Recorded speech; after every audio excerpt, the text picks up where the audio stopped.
Ada opsi yang lebih baik. Anda hanya perlu menggulingkan Presiden Zelensky dan mengangkat seseorang di sana yang memiliki kendali setidaknya atas sebagian besar militer. Kemudian, Anda setidaknya akan memiliki gencatan senjata. Saya pikir pada saat itu, Rusia akan setuju dengan gencatan senjata, tetapi syaratnya akan berat dan Anda harus memenuhinya. Tidak ada NATO, tidak ada pasukan Eropa di lapangan, tidak ada dukungan tidak ada apa-apa. Selopitetsutsi berpemiliter Ukraina itu istilahnya kecil.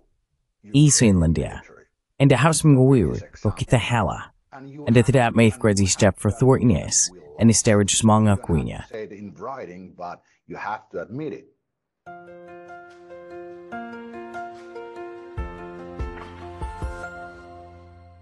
Hello everybody. This is Pascal from Neutrality Study. Halo semuanya, ini Pascal dari Studi Netralitas, dan hari ini saya berbicara lagi dengan Dr. Tuomas Malinen, seorang profesor ekonomi di Universitas Helsinki, dan kritikus vokal terhadap integrasi NATO di negaranya. Kami baru-baru ini bertukar email tentang bagaimana situasi di Ukraina saat ini semakin mirip dengan situasi Finlandia Soviet pada tahun 1944. Jadi itulah yang ingin kami diskusikan hari ini. Tuomas, selamat datang. Tuomas, welcome. Terima kasih, Stos Tumdang.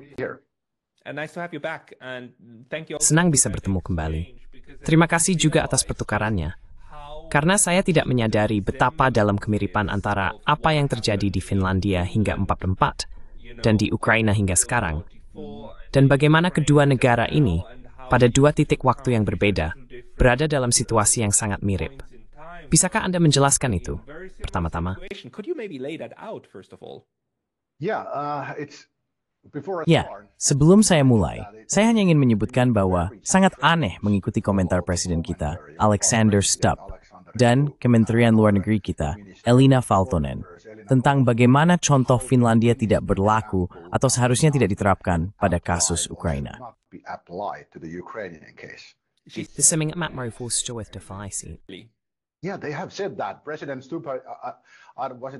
Ya, mereka telah mengatakan itu. Presiden Stubb, apakah itu di Politico atau Bloomberg atau sesuatu, dia mengatakan secara eksplisit bahwa contoh Finlandia tidak boleh digunakan. Dan yang menarik adalah bahwa ini terjadi seperti apakah 3 hari setelah atau seminggu setelah saya men-tweet bahwa Ukraina seharusnya mengikuti contoh Finlandia. Tapi bagaimanapun, seperti yang baru saja saya sebutkan kepada Anda, ada lebih banyak kemiripan daripada yang saya pahami sebelumnya. Westep took that a few benlibo di Nazi Jerman as the members who berbosol dan muspak di Sato. Ya?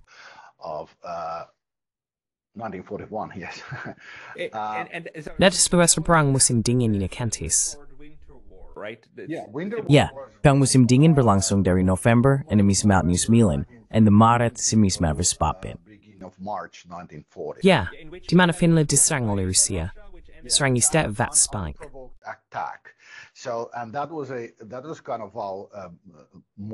Dan itu adalah semacam momen kepahlawanan kami, bahwa kami seharusnya tidak bisa menahan pasukan Soviet, tetapi kami melakukannya dengan kekuatan yang sangat kecil.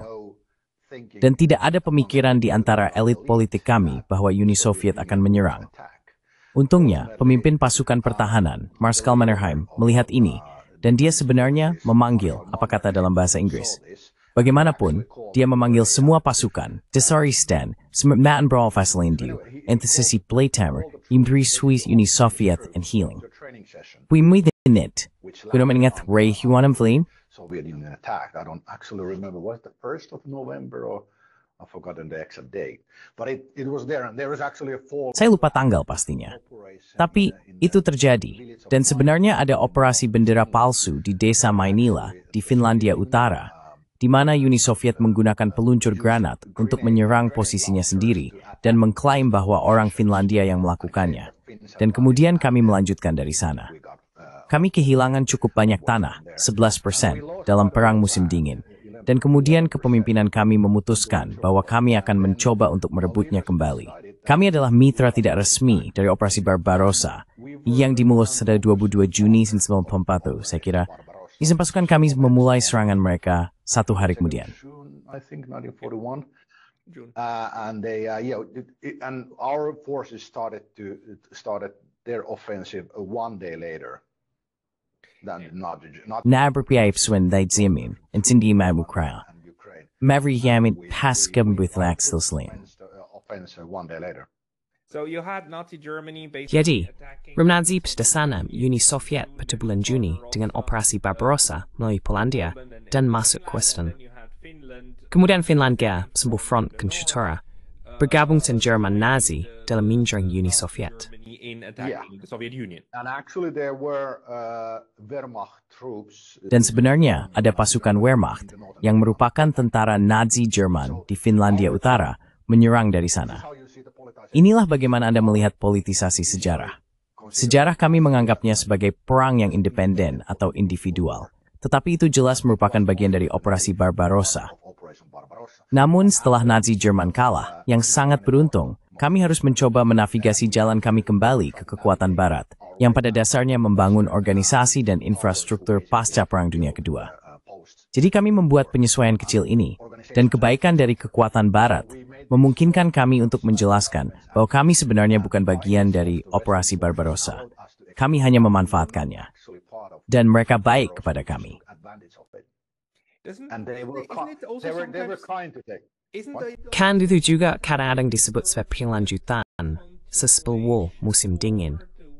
Ya, itu perang lanjutan. Ya. So they tried. I mean, our history. Mereka mencoba, maksud saya, sejarah kita secara eksplisit mencoba memisahkan Finlandia dari Nazi Jerman untuk mengatakan seperti, Anda tahu sebenarnya hanya bagian kedua dari Perang Musim Dingin kan? Jadi bukan, Finlandia bukan Nazi, bukan Nazi. Itu hanya kebetulan yang tidak menguntungkan. It was just unfortunate. And We didn't go in the Nazi. Ya, kami tidak menganut ideologi Nazi, tetapi Jerman adalah saudara seperangan kami. My grandfather. Saya ingat kakek saya. Dia menghormati orang Rusia, tetapi sepanjang hidupnya, sejauh yang saya ingat, dia menganggap orang Jerman sebagai saudara mereka, karena mereka berjuang bersama kami. Apa yang terjadi di Eropa Tengah tidak benar menjadi perhatian kami. Kami tidak mengambil bagian besar dalam Holocaust, meskipun ada sekelompok 1.600 orang atau semacamnya yang pergi ke pasukan SS. Itu disebut Nordics. Bagaimanapun, mereka pergi ke sana dan melakukan beberapa hal buruk, tetapi mereka bagian yang sangat kecil dari populasi Finlandia yang benar-benar terlibat dalam kekejaman Nazi ini. Jadi secara umum, para pejuang di Finlandia menganggap orang Jerman sebagai saudara seperjuangan. Germans as brothers in arms, and that's how they saw it. Dan begitulah cara mereka melihatnya. Studi dan tulisan sejarah kita melakukan upaya besar untuk melepaskan kita dari Nazi Jerman. Sejujurnya, saya juga mengambil tanggung jawab itu, karena saya berdebat dengan petugas Museum Perang Kekaisaran di London pada tahun 2000. Mereka memiliki peta di dinding mereka yang menyatakan negara-negara yang didominasi oleh Nazi, dan Finlandia ada di sana. Saya memulai pertukaran dengan, saya tidak ingat istilahnya, tetapi mulai orang di Meam yang diz'i bahwa sejarah tentu selalu tentu itu orang-orangnya. Saya Frank Stubbery sekarang. Remember, kami dapat email tentang email. We started actually a email exchange with him on this topic, and at the end I had a big. Pada akhirnya, saya mendapat tanggapan besar, tetapi saya agak meninggalkan hal itu. Idenya adalah bahwa saya tidak senang bahwa Museum Perang Imperial menempatkan Finlandia sebagai negara yang didominasi oleh Nazi. Kami tidak didominasi, kami hanya mitra, dan itu adalah faktanya. Namun, penulisan sejarah kami benar-benar mencoba menjauhkan kami agar kami tidak dianggap sebagai mitra, tetapi kami memang demikian. Jadi itulah prasyarat untuk pengantar topik ini. Pada musim Panstausis 4/4, Finlandia telah merebut kembali seluruh semenanjung Karelia, dan pasukan kami sekitar 120 km, saya kira, dari Leningrad, dari sendekat. Pasukan tersebut tidak pernah mengambil Barbarossa dan Liu. Mereka secara efektif yang bagiannya kan hindi dekat. But they effectively were part of it because they were so close. So they were stopping help coming from the sea. Jadi mereka pada dasarnya menghentikan bantuan yang datang dari laut. Dan kemudian, saya baru saja mempelajari kembali ini. Marshal Mannerheim juga telah menyerang bagian dari Uni Soviet di bagian timur Finlandia. Jadi pasukan kami telah melewati perbatasan. Dan saya baru saja membaca, saya benar-benar lupa tentang ini. Mannerheim terobsesi dengan bagian yang kami ambil dari Rusia Barat sebagai alat tawar-menawar untuk negosiasi. Hal yang sama yang tampaknya dilakukan Zelensky dengan Kursk. Dan ketika ada serangan besar oleh Uni Soviet di Semenanjung Karelia, pasukan terbaik, inti dari pasukan kami, sebenarnya berada di Finlandia Timur, atau mereka sebagian menyerang. Dan ini adalah hal yang persis sama yang terjadi di Ukraina. Dan sejujurnya, saya baru saja mempelajarinya kembali 1 minggu yang lalu.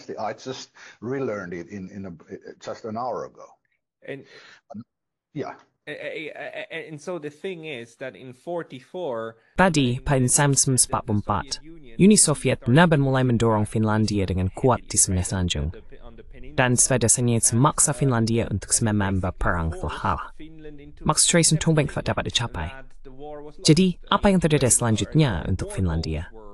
unobtainable. So what happened then next for Finland? Yeah, it was a beginning of June. Soviet Union started. Ya, itu terjadi pada awal Juni. Uni Soviet memulai serangan besar di Semenanjung Karelia. Mereka memiliki keunggulan materi dan personel yang signifikan, dan mereka pada dasarnya berhasil menerobos. Mereka merebut kembali hampir seluruh Semenanjung. Kemudian ada yang disebut keajaiban Tali Ihantala di Finlandia, di mana terjadi pertempuran defensif di Tali Ihantala yang menghentikan serangan besar Uni Soviet. Dan ada kebesukan Rusia atau Soviet the Space Semenanjung, membuat ada spaken forward Moskow, yang kerat mungkin Stepchev, exciting the lab in Yuksara Gross Grove of Finlandry. Demanding for unconditional surrender of Finnish troops. But after we stopped the major attack with heavy... Tetapi setelah kami menghentikan serangan besar dengan korban yang berat, sebenarnya baik kakek saya maupun saudara nenek saya berada di pertempuran yang menentukan itu. Kakek saya adalah seorang sopir truk, sopir lori, dan dia mengangkut amunisi ke artileri di bawah kekuasaan udara atau dominasi udara Rusia yang total. Saya ingat sebagai anak-anak mendengar salah satu diskusi karena saudara nenek saya berada di garis depan dalam pertempuran di mana mereka menghentikan kemajuan pasukan Rusia. Saya ingat diskusi ini. Kami sedang berbicara di dekat api suatu hari. Saya tidak ingat apakah itu tanggal 8 atau 9 atau sesuatu. Dan mereka sedang membahas siapa yang berada dalam bahaya paling besar. And they were discussing that, who was in the most danger. And my grandfather said to the brother of my grandmother that no, you... Dan kakek saya berkata kepada saudara nenek saya bahwa tidak, Anda berada di garis depan. Itu berat. Tapi saudara itu menjawab bahwa tidak, Anda mengemudikan truk penuh bahan peledak di bawah dominasi udara Rusia sepenuhnya. Itu gila dan berbahaya. Dan diskusi itu semacam berakhir di sana. Tapi bagaimanapun saya ingat ini. Jadi oke, ketika kemajuan terhenti, ada desakan dari kepemimpinan Soviet, yaitu Joseph Stalin, bahwa mereka harus mencapai front timur, demanding can apply Strothmores. If the cup were brand, a race to Berlin. And it led to the changing of the tone from Moscow. Dan itu menyebabkan perubahan nada dari Moskow bahwa oke, gencatan senjata mungkin dan bahkan perdamaian. Kemudian datang langkah-langkah penting. Presiden Finlandia saat itu adalah Risto Ryti. Dia segera mengundurkan diri karena Moskow menuntut bahwa Anda tidak dapat menandatangani perdamaian dengan presiden yang sama yang membawa Anda ke dalam perang. Dan dia mengundurkan diri. Dan ada undang-undang khusus oleh Parlemen Finlandia, dan mereka mengangkat pemimpin Angkatan Pertahanan kami, Marshal Mannerheim, sebagai Presiden Finlandia. Dan ini dilakukan agar pasukan Finlandia menerima kesepakatan damai, dan untuk meyakinkan karena dia adalah orang yang sangat dihormati, Marshal Mannerheim. Jadi itu menjadi mungkin. Jadi hal kedua, hal pertama adalah bahwa mereka ingin pasukan berhenti bertempur. They wanted the forces to stop fighting, and the second thing was that they wanted Finnish people to understand that this... Dan hal kedua adalah bahwa mereka ingin rakyat Finlandia memahami bahwa ini adalah perdamaian yang sebenarnya, gencatan senjata yang sebenarnya, bukan tipu muslihat dari Moskow.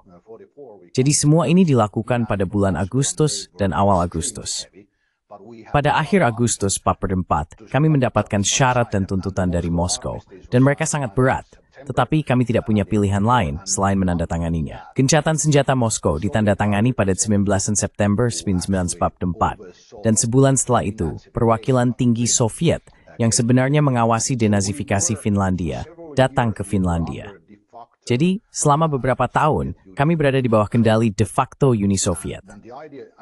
Ide dari, saya lupa namanya, tetapi bagaimanapun, jenderal yang datang ke sini adalah untuk mengawasi bahwa semua Nazi dihapus dari tanah Finlandia, semua gerakan nasionalis dibongkar, Smolets were every mall for news.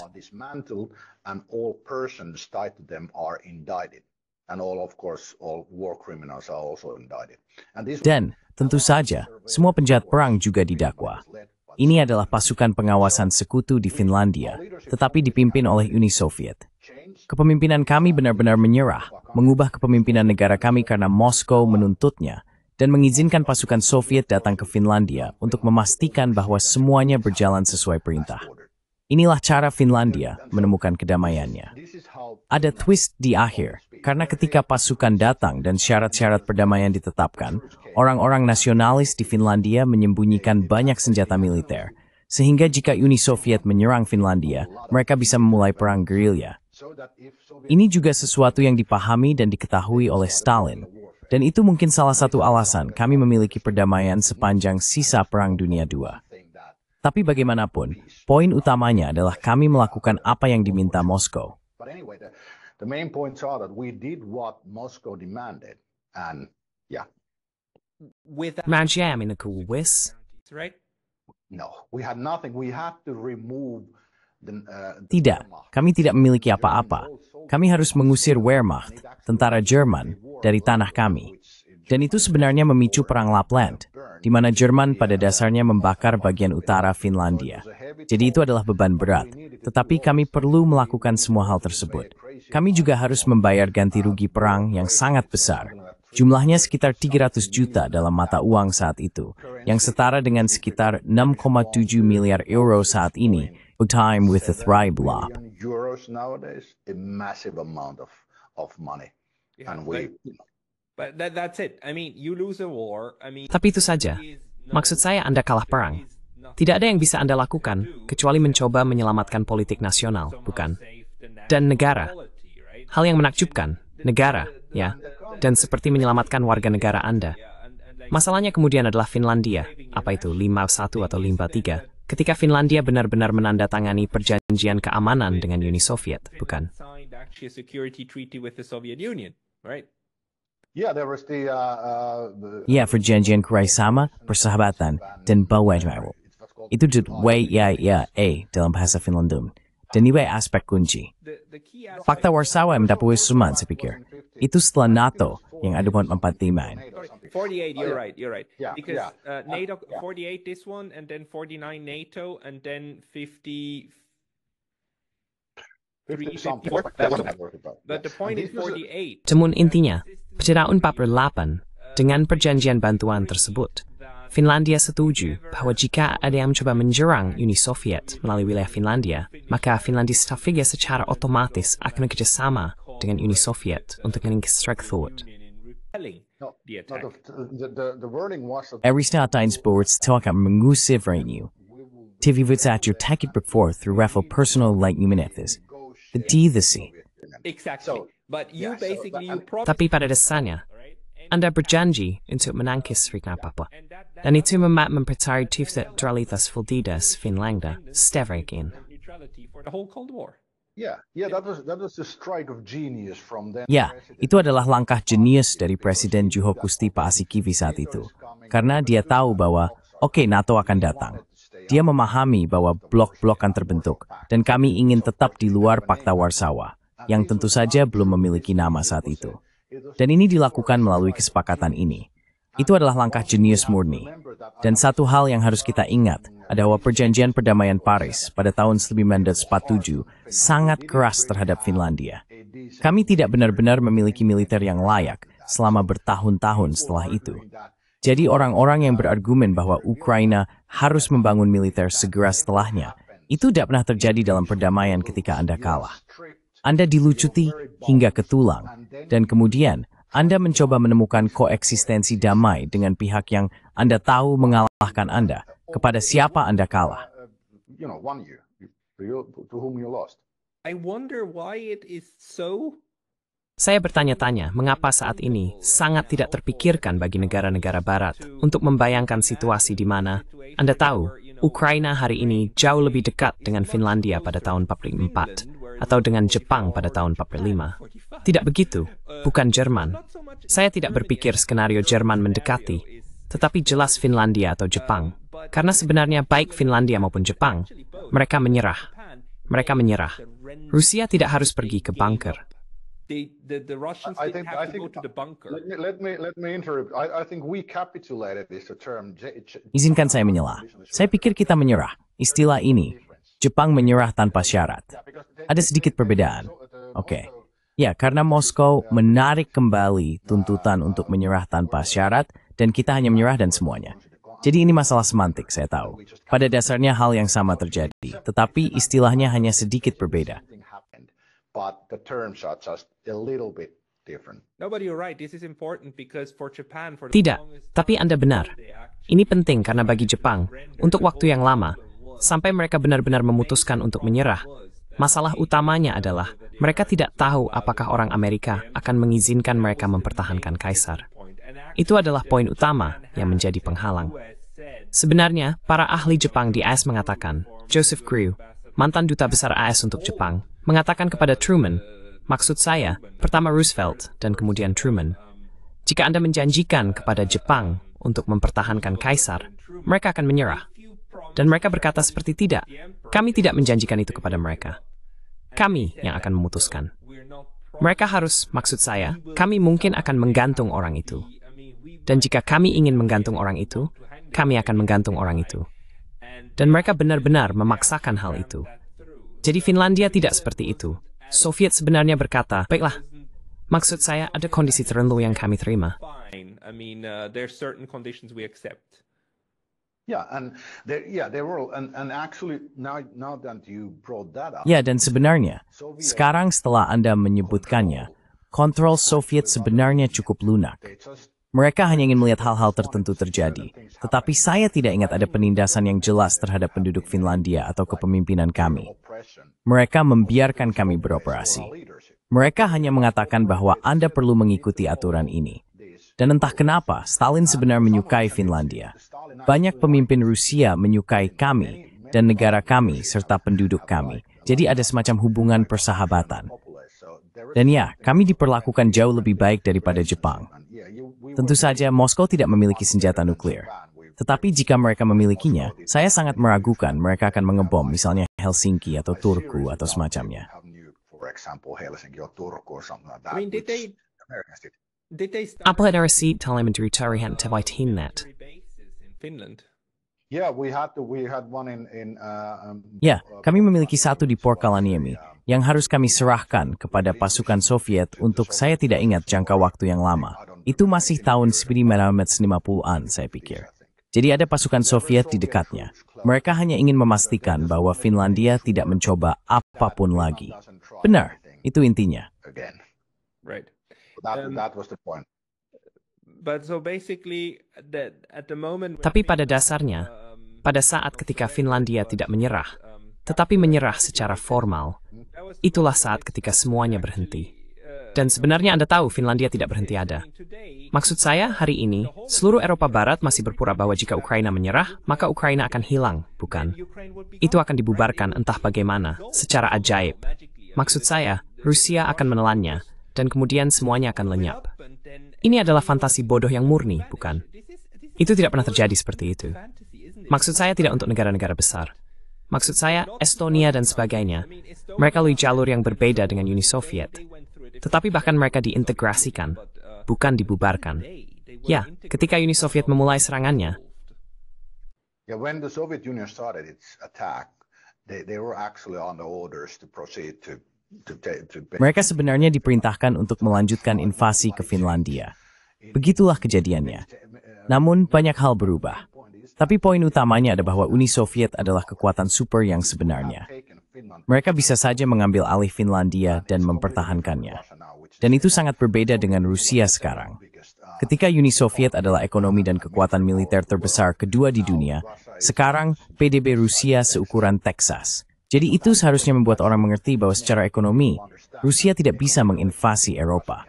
Itu sama sekali tidak masuk akal. Model ekonomi mereka gagal, semuanya gagal. Keseimbangan fiskal, federal gagal, semuanya gagal. Tidak ada ide sama sekali bahwa Rusia modern akan mencoba ngambil alih sebagian besar Eropa. Russia would be trying to take over most of Europe. And the whole thing is modern Russia works well as modern. Dan keseluruhan masalahnya adalah Rusia modern berfungsi dengan baik sebagai Rusia modern. Dan wilayah-wilayah yang sekarang mereka duduki dan integrasikan ke dalam wilayah negara mereka. Mereka melakukannya setelah mencoba selama berapa lama, seperti selama 8 tahun, mengatakan, tidak, wilayah-wilayah ini harus tetap menjadi bagian dari Ukraina. Mereka hanya mengubah seluruh pendekatan pada tahun 2022 ketika menjadi sangat jelas bahwa situasi ini tidak dapat dipertahankan. Tetapi untuk sisa Ukraina, intinya adalah bahwa Rusia masih menginginkan solusi seperti halnya mereka menginginkan solusi untuk Finlandia. Just as they wanted a solution for Finland. Yeah, exactly. And the biggest Ya, tepat sekali. Dan perbedaan terbesar adalah ketika semua pemimpin melihat bahwa kami tidak bisa melakukan besar lainnya. Mereka tahu bahwa pertahanan kami akan runtuh di bawah pasukan Soviet yang akan berbaris melewati Finlandia. Dan itu akan menjadi akhir dari negara kami. Mereka ingin menyelamatkan itu. Perbedaan terbesar sekarang adalah bahwa Zelensky bukan Risto Ryti atau Mannerheim. Saya pikir dia tidak peduli dengan keselamatan atau kelangsungan hidup Ukraina lagi. Dia telah terobsesi dengan perang, seperti Adolf Hitler. Hitler bisa saja menyerah berkali-kali, tetapi dia tidak melakukannya. Dia berjuang sampai Skunsing Pit, atau kemudian di Diwilnakerar, Argentina.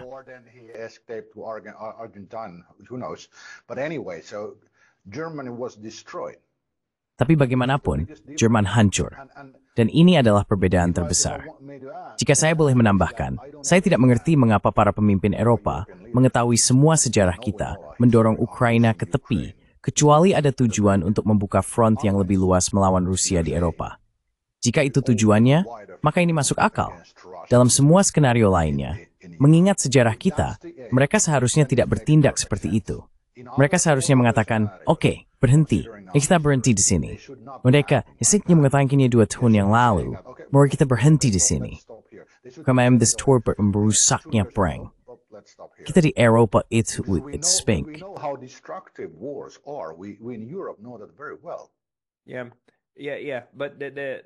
Ya, tapi kita tidak boleh meremehkan dinamika psikologis yang luar biasa dari perang. Karena perang di Jepang sudah kalah pada tahun 1941 ketika mereka menyerang Pearl Harbor. Maksud saya membaca dokumen dari Swedia yang mengatakan, Swedia berkata, seperti, tidak mungkin mereka bisa menang.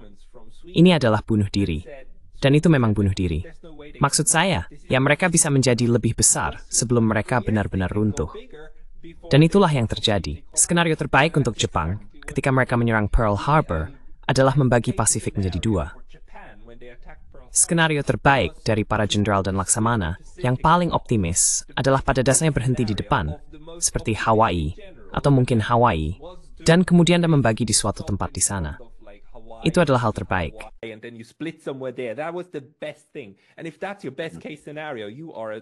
Dan jika itu adalah skenario terbaik Anda adalah orang gila. Dan kemudian mereka tidak bisa berhenti dan menyerah sampai segala sesuatu di sekitar mereka terbakar. Karena negara begitu terdistribusi dan tidak ada yang memiliki semua kekuasaan di tangan mereka untuk benar-benar menyerah. Jadi pertanyaannya adalah bagaimana Finlandia berhasil menghentikannya? Maksud saya, seperti apa proses politik yang memungkinkan presiden saat itu menyerahkan kekuasaan, dan kemudian kekuasaan itu benar-benar mengatakan, baiklah, kita sekarang akan menderita yang tak tertahankan, seperti yang dikatakan Jepang, dan menyerah. Maaf, saya perlu memasukkan kata itu ke dalam pikiran saya. Bagaimana Finlandia secara politik, secara internal, berhasil menyerah?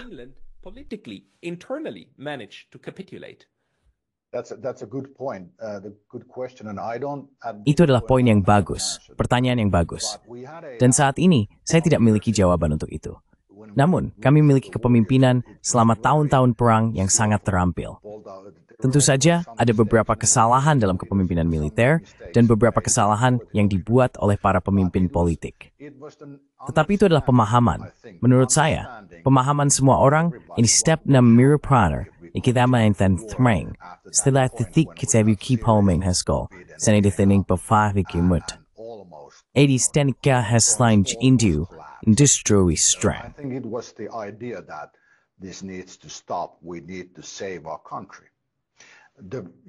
Kita perlu menyelamatkan negara kita. Gimik politik, bagaimana hasilnya? Saya sebenarnya tidak tahu, tetapi hanya saja parlemen mengesahkan undang-undang khusus yang menempatkan Marshal Mannerheim dalam kepemimpinan. Dan ada satu hal ini. Risto Ryti secara pribadi telah setuju dalam sebuah surat kepada Adolf Hitler bahwa dia tidak akan mencari perdamaian dengan Uni Soviet. Ini dilakukan tepat ketika serangan besar dimulai pada tahun 1944. Jika saya ingat dengan benar. Jadi dia harus mengundurkan diri karena dia telah berkomitmen untuk ini. Jadi dia mengundurkan diri, dan cara Marshal Mannerheim, seperti yang saya katakan, diangkat sebagai presiden agar pasukan meletakkan senjata mereka dan orang-orang berpikir bahwa perdamaian itu nyata. Ini sangat.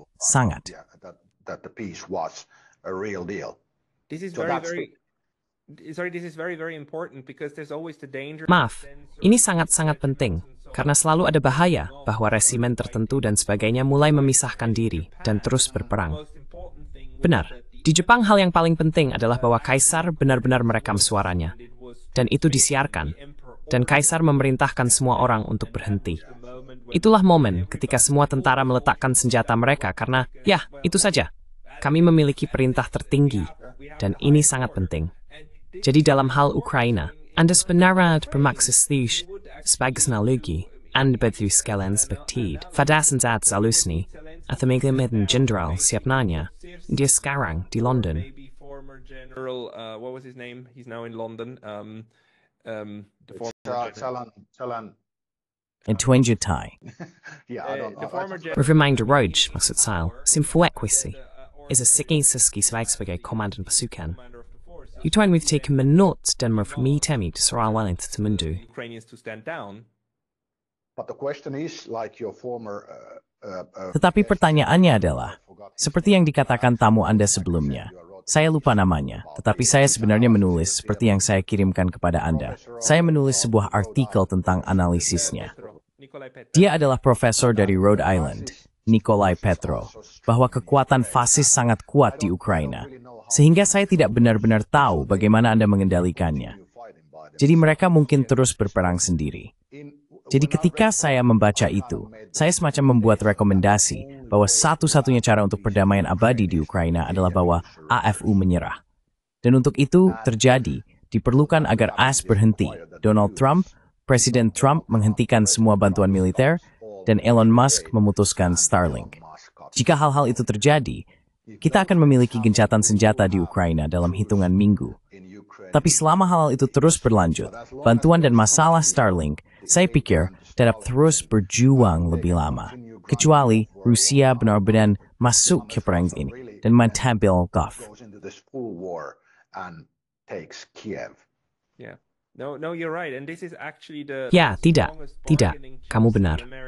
Dan ini sebenarnya adalah kartu tawar-menawar terkuat yang dimiliki Amerika. Bukan berarti mereka tidak memiliki banyak, karena sekarang sudah jelas bahwa Rusia dapat mengalahkan militer Ukraina dan pasukan NATO. Mereka bisa melakukannya, bukan? Mereka mampu melakukannya, tetapi itu akan memakan waktu. Jadi kartu tawar-menawar terbesar yang dimiliki Amerika adalah mengatakan, baiklah, jika kita mencapai kesepakatan, maka kita bersama-sama, Amerika Serikat dan Rusia, dapat turun ke Ukraina dan memaksa mereka amati wal kit smallwood dan taubo. What we arrange between us.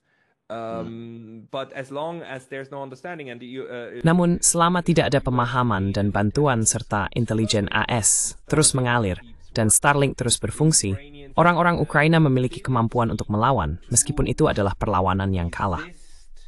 Dan tentu saja, ini adalah penggiling daging. Tapi kita tahu sekarang bahwa orang Amerika, juga melalui artikel New York Times, tidak peduli. Maksud saya, 100.000, 200.000, 300,000 orang Ukraina yang tewas. Opus Remdeva setelah memiliki alat pembawa politik ini. Ini namanya mengerikan, tetapi begitulah dan saya. It's horrible, but that's what it is. It is disgusting, but that's how these things work. And I hope Itu menjijikan, tapi begitulah cara kerja hal-hal ini. Dan saya berharap Presiden Trump akan membawa perubahan. Dan awalnya tampak seperti itu.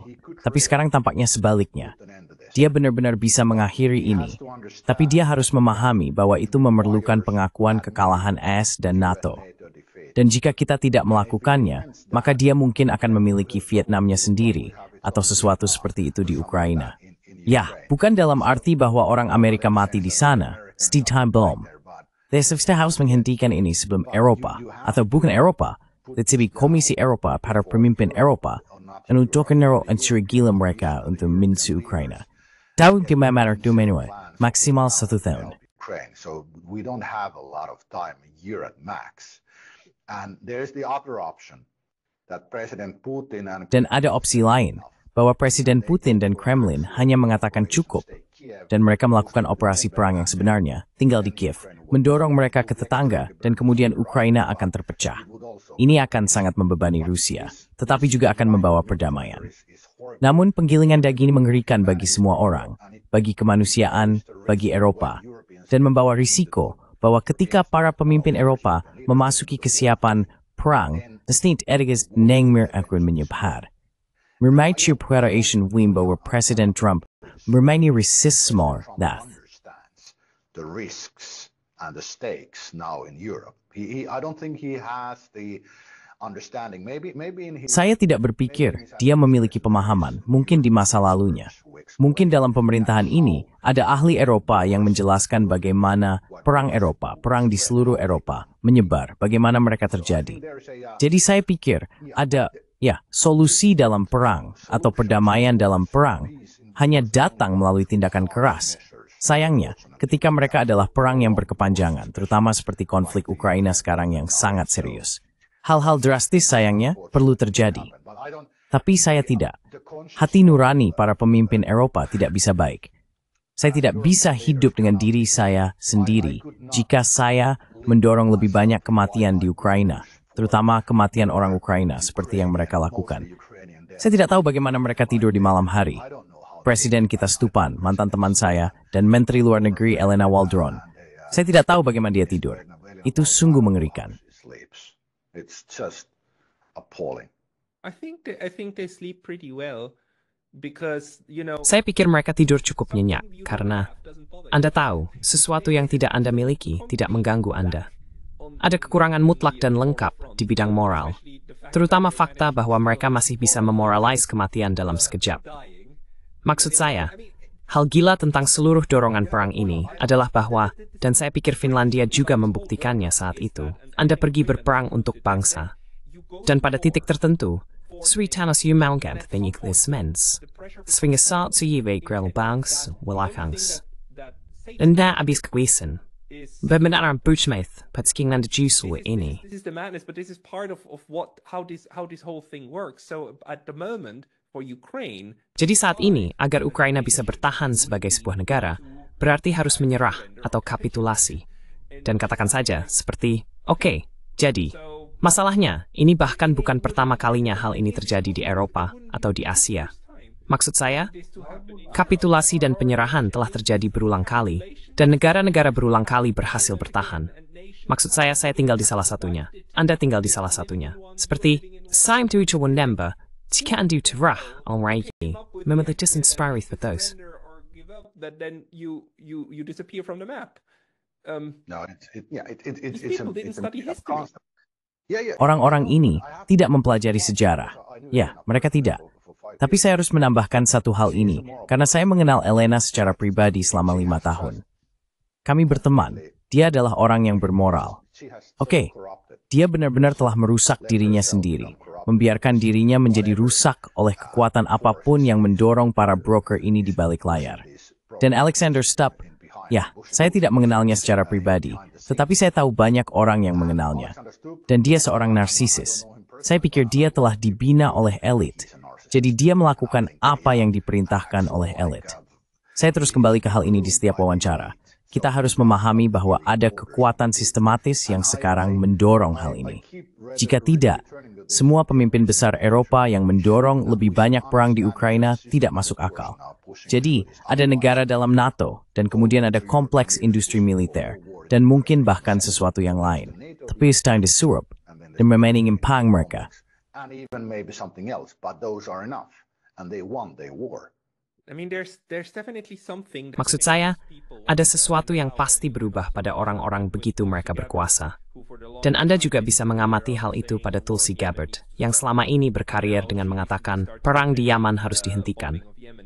Dan sekarang dia baru-baru ini mulai membela pengeboman di Yaman. Maksud saya, ada sesuatu yang terjadi. Entah bagaimana mungkin untuk mengkooptasi atau mengubah sikap individu-individu ini, begitu mereka berada di posisi yang mereka capai. Saya tidak tahu apa itu, tetapi ini adalah fenomena yang kita amati berulang kali. Tapi kembali ke Finlandia dan Ukraina. Jadi jika Anda menasihati Rusia, apa yang akan Anda katakan kepada mereka? Menurut contoh Finlandia, bagaimana membuatnya paling mungkin agar Ukraina mengikuti contoh Finlandia?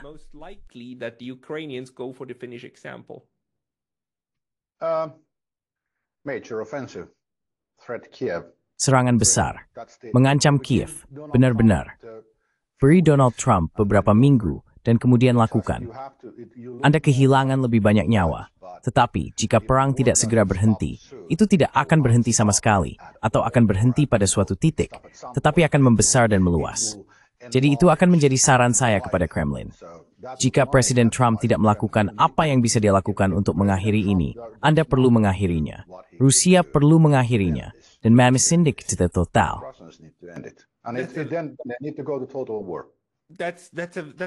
Itu nasihat yang sangat menyedihkan. Saya lebih berharap sesuatu seperti wortel, bukan tongkat. Biarkan saya berpikir, sebuah wortel. Bisa misikan sebuah wortel. Sepahan Taufik yang bisa dikatakan Rusia. Ini adalah pengalaman Finlandia. Kami memahami ketika kami terancam oleh kehancuran. Dan saya tidak tahu apakah Zelensky mampu melakukan ini. Tetapi mungkin ketika seluruh Ukraina hampir runtuh, maka mungkin Presiden Trump dan para pemimpin Eropa akan mengerti bahwa, oke, sesuatu perlu dilakukan. Karena jika Presiden Putin mengizinkan pasukan Eropa memasuki Ukraina, ini pada akhirnya akan menjadi perang Eropa.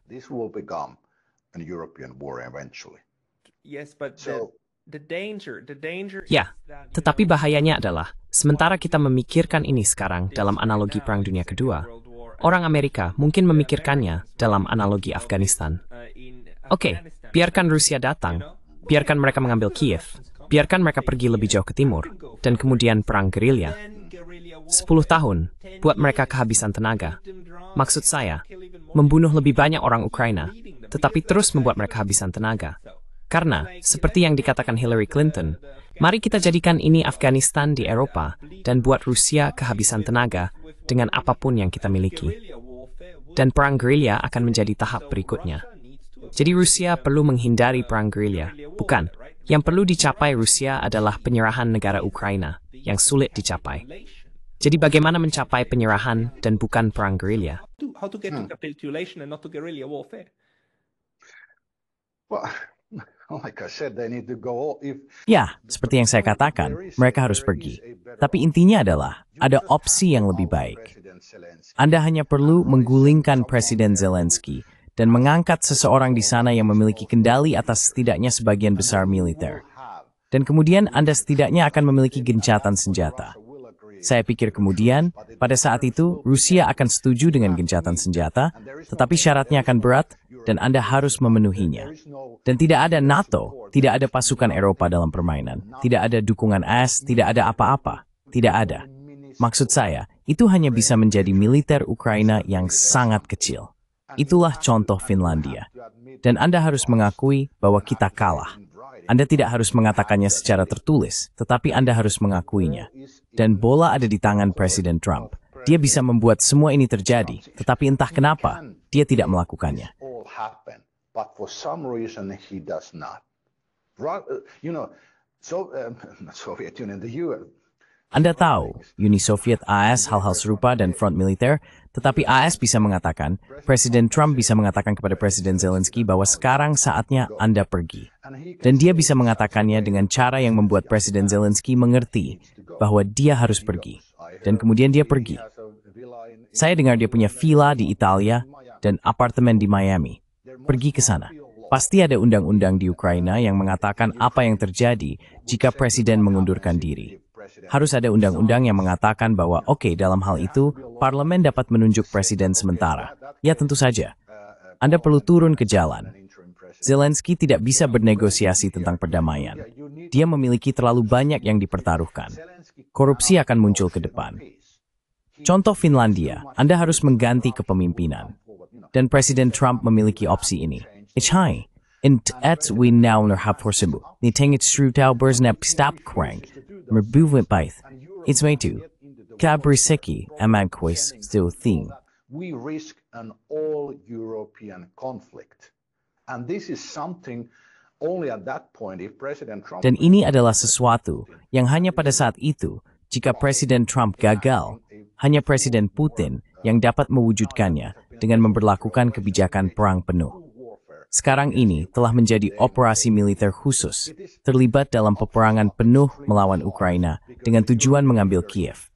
Pilihannya sangat keras, karena kepemimpinan Eropa tidak bermain sesuai dengan dunia lainnya dan masyarakat Eropa yang menginginkan perdamaian. Segala sesuatu yang terjadi mulai sekarang, setiap kematian, ada di tangan kepemimpinan Eropa.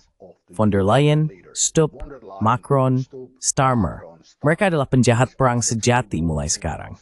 Karena mereka seharusnya mendorong perdamaian dan bukan konflik yang lebih dalam. Perdamaian, bukan konflik lain. Perdamaian ya. Jadi mereka seharusnya mendorong perdamaian, bukan konflik. Ya? So they would need to push for peace, not for conflict. Yeah. Especially, it's Terutama, maksud saya, ini adalah situasi gila di mana orang Eropa, Inggris, dan Prancis terus mengatakan, ya, kami ingin mengirim pasukan darat, tetapi hanya jika Amerika memberikan dukungan. Ini adalah kegilaan. Di satu sisi, orang Eropa memahami dan mengakui bahwa mereka terlalu lemah untuk melakukan ini, dan bahwa mereka akan dihancurkan jika mencoba melakukannya di Ukraina. Di sisi lain, mereka masih berpura-pura ingin melakukan itu. Semua untuk membuat Ukraina terus berjuang. Mereka terus menggantungkan keanggotaan NATO di depan Ukraina seperti wortel kecil, bukan? Tapi mereka tidak pernah memberikannya, bukan? Mereka bisa saja memberikannya 3 tahun lalu dan berperang dengan Rusia. Mereka tidak melakukannya. Jadi berapa lama menurut Anda akan memakan waktu bagi Ukraina untuk memahami bahwa mereka benar-benar sepenuhnya anstats sepenuhnya ditpulcurang orang yang bertutura menjadi penyelamat spa? Saya maksud ni arth Ukraine. Terlepas yang saya milih, as a way behind. Those that I have understood that the control in the country is not very far from... Bahwa kontrol di negara ini tidak jauh berbeda dari apa yang dilepaskan pasukan SA di Jerman Nazi di antara penduduk Jerman. Jadi Anda tidak bisa berbicara menentang hal-hal ini. Anda akan dibunuh atau dimutilasi atau semacamnya. Jadi itu terlihat mengerikan, tetapi Anda tidak bisa menentang kepemimpinan yang menghancurkan negara dan penduduk Anda. Ukraina telah menjadi korban besar dalam perang ini. Dan saya merasa sangat, Saint Sprem, the pride of pure growth, bawin Hughavel growth. Sang, sa, there's mad Virginskay. Susa sa satu, it's siwet me penguring in his langs to you added attack, pape Europa. Is on the hands of the European leadership. I will neither. Saya tidak akan mengonfirmasi atau menyangkalnya. Saya akan membiarkannya begitu saja. Saya ingin ini berakhir. Memang benar bahwa jika senjata berhenti menembak, maka kematian akan berakhir. Tetapi ada alasan politik yang sangat jelas mengapa ini tidak terjadi. Tuomas, terima kasih banyak. Ini adalah pembicaraan yang penuh wawasan, dan ini adalah perbandingan yang baik. Saya pikir contoh Finlandia harus menjadi yang terpenting dari semua solusi yang mungkin. Orang try bisa menghitung Substack endu, and they menduos toward ning. So bang. People can go to your Substack to read more from you, right? Yeah. Ya. Itu saya awis si kurang yang terlaiti.